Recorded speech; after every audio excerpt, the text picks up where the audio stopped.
and we salute Barry Trotz. All-time number 3 wins among head coaches. I already know that he's going to give credit to the people around him, the players, the assistant coaches. You did that when you won the Jack Adams. What I want to know, Coach, first, let me congratulate you. Second, how have you gone about having the career you've had without making enemies, by being so likable, and still finishing first? How have you done it? Like I said, I surround myself with really good support staff. In the 3 places I've been, I've had great coaching staffs, and it starts with the players. I mean, you got to have good players. I try to find the real good leaders, and I've had them in every stop along the way in Nashville. The Shea Webbers and the Pekka Renes, and it started with Tommy Fitzgerald back in Nashville, and then on to Washington with obviously Ovi and Nick, and now I've been blessed with Anders and Josh Bailey and guys like Brock Nelson and Kyle Clutterbuck and that. So surround yourself with good people and just work hard. Barry, congratulations. That's a tremendous accomplishment. You went past my old coach, Ken Hitchcock. When you look at the number of games that you've coached and the guys that you've coached, the young players and the old players, when you look back or you look at your teams, what is the difference between coaching a young player in today's game and a veteran player? Because you've got some good young players in your team, but you've got a very veteran squad, and with 850 wins, really, is there a difference? Because you've had some great young players. Matt Barzal is one that comes to mind for me, but you've also got some cage-old veterans.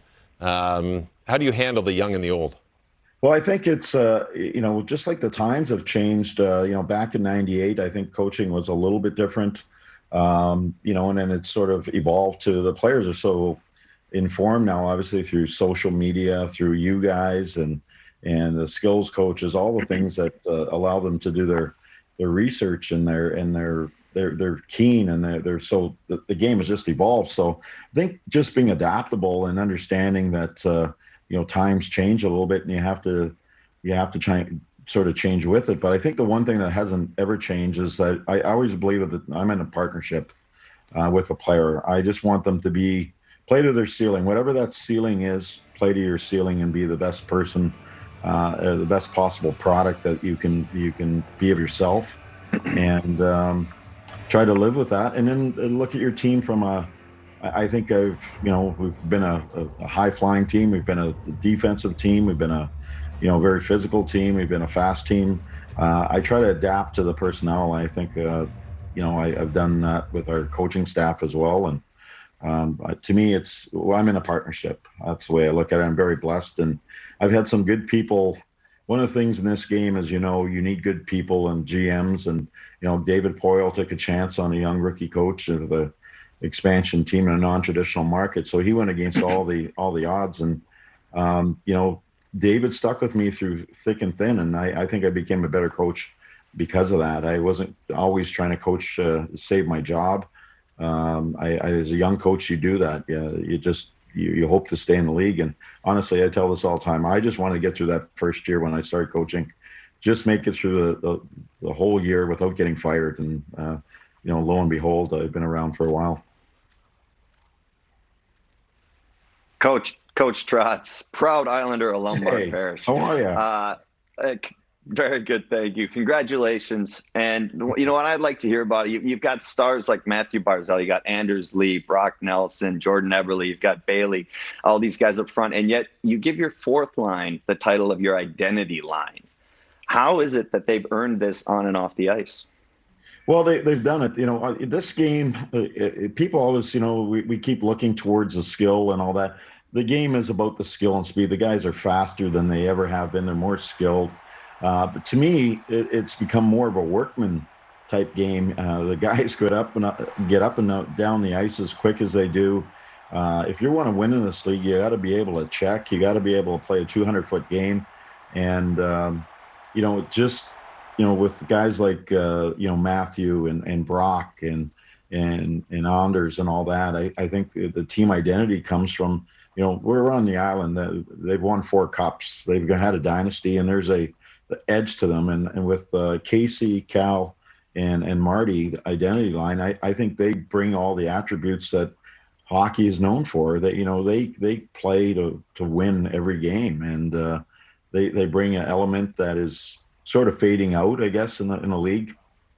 But they compete, and to me, the game that's the fun, is to compete, and that's why the identity of the Islanders should be that we're going to compete every night for every point. We might not get the results, but we have to compete.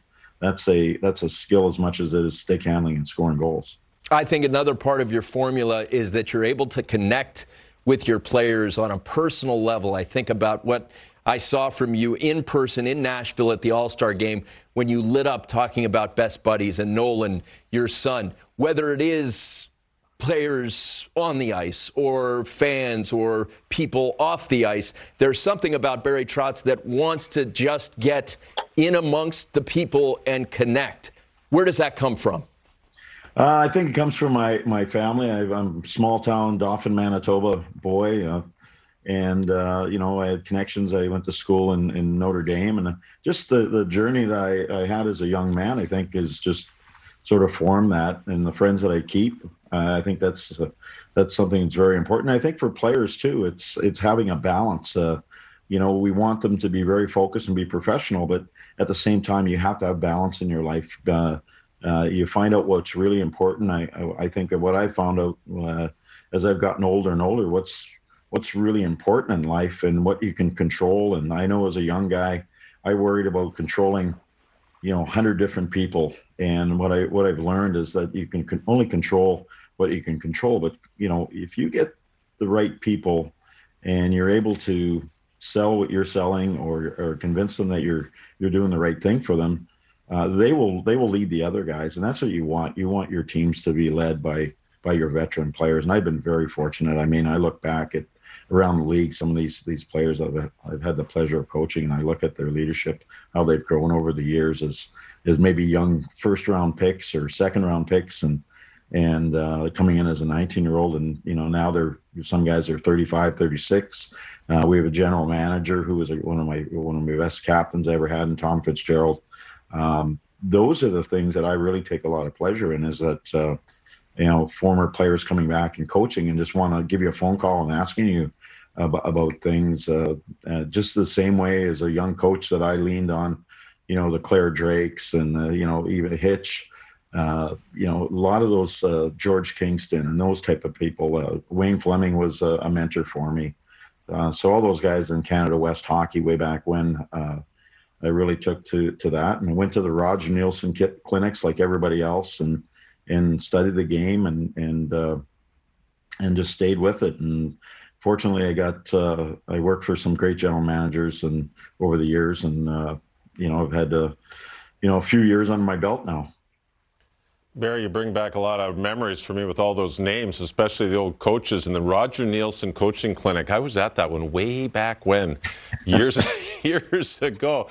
All right, so I'm going to kind of test your memory a little bit here. Of all the games you've coached, of all the wins that you've got, there's got to be one, and you can't say the Stanley Cup because that one's not there. There's got to be that one game that you felt, wow, I did a great job of coaching. Which game was that for you?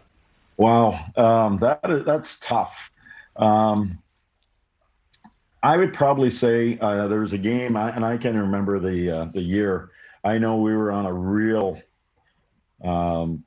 skid in Nashville, and I could actually feel the heat. I think Craig Leopold was actually on a trip that he usually doesn't come on, and we were heading on a 5-game road trip, and we weren't going really well, and I felt like I just emotionally and physically, just left it out there for the guys. Sometimes, there's some motivation. Sometimes it's calling it the way it is. And I think we were down 3-1. We came back, won 4-3, and then we won like 6 or 7 in a row. But I asked Craig that one time if that was a possibility, if that was the time that he was going to come down and say, that's the end of the Nashville run. And he actually confirmed that was the reason he was on that trip, because they were thinking of going in a different direction. And you sort of get through those type of things. But for that game, I just remember that our team was down. We weren't feeling good. We're playing the defending Stanley Cup champions in Detroit, and you know how the Joe is.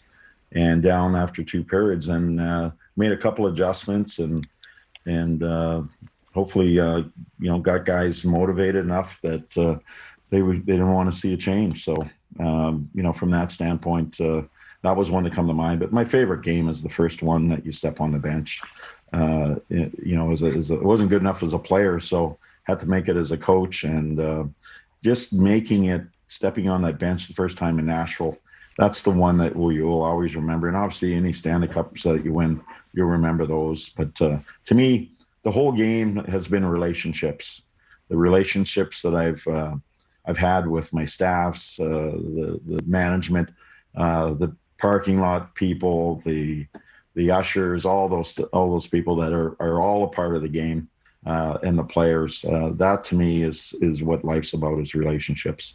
I've got goosebumps. All of us here at NHL Network love you. We're not supposed to root for anybody, but man, do we all root for you, because you're such a gentleman and so kind to us. Thanks so much for joining us, and congratulations on becoming the 3rd winningest coach in league history.